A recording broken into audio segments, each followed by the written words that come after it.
नमस्कार दोस्तों, आज के हमारे इस वीडियो में हम आपके लिए कार्तिक मास की बूढ़े बाबा और उनकी दो बहुओं की कहानी लेकर आए हैं। एक समय की बात है, एक बूढ़े बाबा थे। उन बूढ़े बाबा की दो बहुएं थी। ससुर जी का काम दोनों बहुएं किया करती थी। एक बार जब कार्तिक मास आया तो ससुर जी कहने लगे, बहू मैं कार्तिक नहाना चाहता हूँ।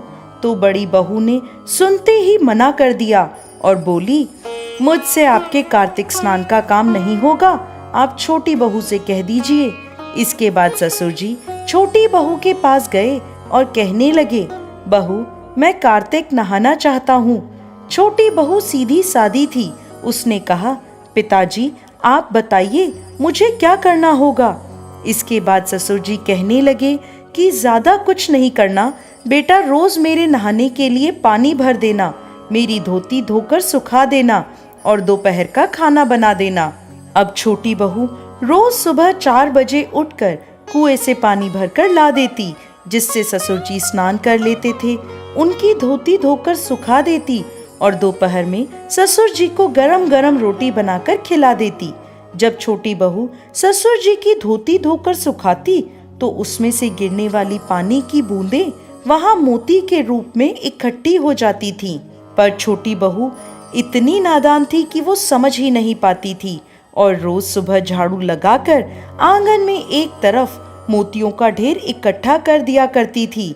और इसी तरह से 1 माह निकल गया और कार्तिक मास समाप्त होने को आया तो ससुर जी ने कहा, मैं कार्तिक समाप्त होने से पहले 2-4 ब्राह्मणों को भोजन कराना चाहता हूँ। छोटी बहू बोली, पिताजी मैं खाना बना देती हूँ और फिर आपको खेत से बुला लाऊंगी। बहू खाना बनाकर ससुर जी को खेतों से बुलाने जाती है और कहती है, पिताजी मैंने खाना बना दिया है, आप घर चलकर ब्राह्मणों को खाना खिला दें और मैं खेत की रखवाली कर लेती हूँ। ये सुनकर पिताजी घर चले जाते हैं। अब छोटी बहू सोचती है, कार्तिक महीने में ब्राह्मणों को तो खाना खिला रहे हैं और खेत में से इन बेचारी चिड़ियाओं को उड़ा रहे हैं। राम जी की चिड़िया राम जी के खेत। और ऐसा सोचकर वो चिड़ियाओं को दाना खाने देती है और चादर तान के सो जाती है। जब चिड़ियाएं दाना चुग रही होती हैं तो जो दाने जमीन पर गिरते हैं वो सब हीरे मोती बन जाते हैं। धीरे धीरे उनका पूरा खेत हीरे मोतियों से जगमगाने लगता है। उस खेत के पास ही बड़े भाई का खेत था। वो भी देखता है कि छोटे भाई का खेत हीरे मोतियों से जगमगा रहा है। बड़े बेटे से रहा नहीं जाता। वो अपने पिताजी से पूछता है कि इसका क्या कारण है। पिताजी कहते हैं, बेटा हम पर तो कार्तिक महाराज की कृपा हुई है। बड़ा भाई जाकर अपनी पत्नी को सारी बात बताता है।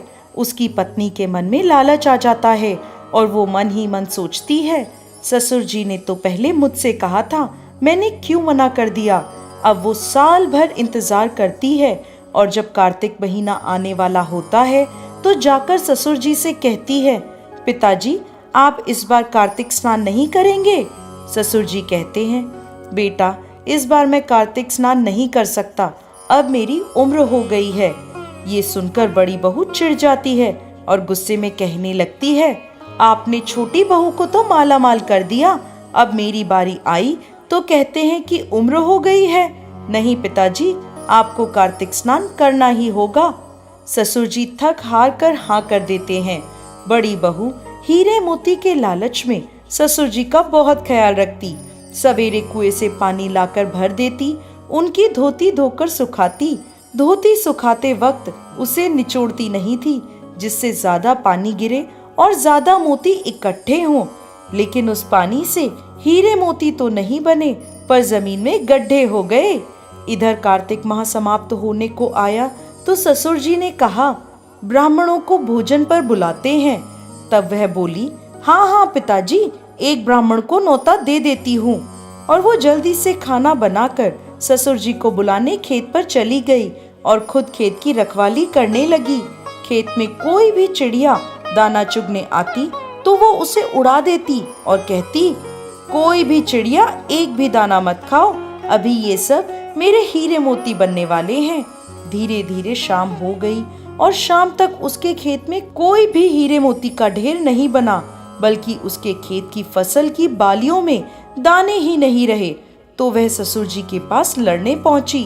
तब ससुर जी ने कहा, बहू, तूने तो देखा देखी पैसे के लालच में मेरी सेवा करी, जबकि छोटी बहू ने तो निस्वार्थ भाव से मेरी सेवा की थी, इसलिए उसे कार्तिक महाराज की कृपा मिली।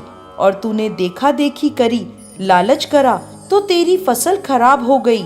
हे कार्तिक महाराज, जैसे आपने छोटी बहू पर कृपा करी, वैसे ही सब पर करना, और जैसी बड़ी बहू पर करी, वैसी किसी पर भी मत करना। कथा अधूरी हो तो पूरी करना, और पूरी हो तो मान करना।